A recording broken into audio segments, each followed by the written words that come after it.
से मेरे कष्टों के निवारण का उपाय पूछना। श्री सुदामा जी सबके कष्टों का विचार करते तथा भगवान का स्मरण करते हुए यात्रा करते रहे। कई महीने बीतने पर जब वह श्री जगन्नाथ जी धाम के करीब पहुँचे तो भगवान सुदामा की भक्ति जानने के लिए एक जलते हुए भार के समीप खड़े हो गए। रास्ता चलते सुदामा जी उसी भार के समीप खड़े समीप आए और देखा कि जलते हुए भार के समीप एक व्यक्ति खड़ा है। सो वहीं रुककर पूछा, भैया जगन्नाथ जी यहाँ से कितनी दूर है? मनुष्य रूपी भगवान ने कहा कि आप जगन्नाथ जी के समीप ही खड़े समझो। सुदामा जी ने कहा, भैया तो फिर यह वह रास्ता बताओ कि जिससे मैं जल्दी जगन्नाथ जी के दर्शन कर सकूं। भगवान ने जलते हुए भार का मुंह दिखाते हुए कहा कि इस रास्ते जाने से शीघ्र ही दर्शन होंगे। सुदामा जी ने कहा, यह तो आग से तप रहा है। मनुष्य रूपी भगवान ने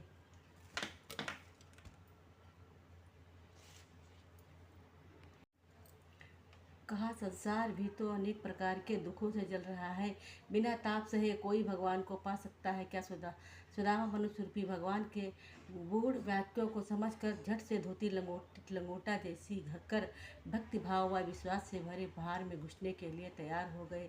ज्यों ही सुदामा ने भार में घुसना चाहा कि भगवान ने रूप बदलकर हाथ पकड़ लिया तथा दर्शन देकर अपने स्थान को ले गए। भगवान ने अपने धाम से सुदामा का बड़ा आदर किए, सत्कार किया। सुदामा जी ने भक्ति और प्रेम में मग्न होकर कुछ दिन निवास किया। फिर ब्राह्मणी की याद कर एक दिन भगवान से मार्ग में मिले हुए लोगों की व्यवस्था को बताया तो भगवान बोले, इनमें हाथी तो पूर्व जन्म का काकृत है, इसमें दूसरों से लिया है, अपने से कुछ दिया वहीं सदा दूसरों को फंसा कर मस्त होता रहा, इसीलिए इस जन्म में मस्त हाथी ही बंधन में पड़ा है। अंत उसके दोषों को बताकर उसमें 5 बेत मार देना तो वह उस पापों से छूट जाएगा। आम का पेड़ पूर्व जन्म का पेड़ गृहता है, दूसरों के अनेक प्रकार की धन सामग्री ग्रहण करता रहा, किंतु स्वयं देने के समय कृपण होता रहा। अंततः खाने के समय इसके फल में कीड़े पड़ जाते हैं, इसीलिए इसके भी 5 बेत मार देना तो इसका भी पाप दूर हो जाएगा। कछुआ जो पूर्व जन्म में लोगों को हरा भरा देख कर जलता रहा, इसी स्वभाव हुआ दोष से उसे जल नहीं प्राप्त होता है, तपता ही रहता है। उसके भी 5 बेत मारकर में दोष से में छोड़ देना सुखी हो जाएगा।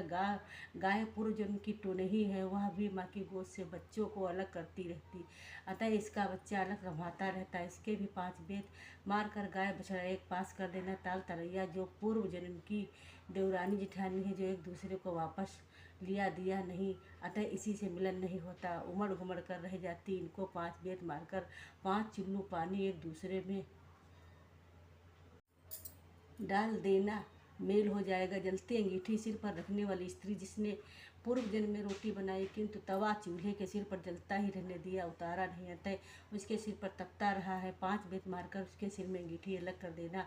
मचिया वाली औरत पूर्व जन्म में बहू होकर सास ससुर जेठ जेठानी के सामने खाट पर चढ़ी बैठी रही, उतरी नहीं, इसी से मचिया चिपकी रहती है। 5 बेत मारकर मचिया अलग कर देना। इसी तरह सभी के दुखों का निवारण पूछकर सुदामा जी ने श्री भगवान से विदा मांगी। लौटते समय सुदामा जी ने सोचा कि बड़ी बेटी से भी मिलता चलूँ, तो उसके ससुराल पहुँचे। इसी बीच जगन्नाथ जी के व्रत का सोमवार पड़ा। जो बड़ी बेटी से थोड़ी गुझिया बढ़वाने को कहा तो वह धन के घमंड से भरी बोली, यहाँ से ढकोसले आदि नहीं है, भगवान यहाँ कहाँ है, यह सब बेकार दिखावा, यह सब दूसरी जगह स्वीकार करो। जय जगन्नाथ की जय।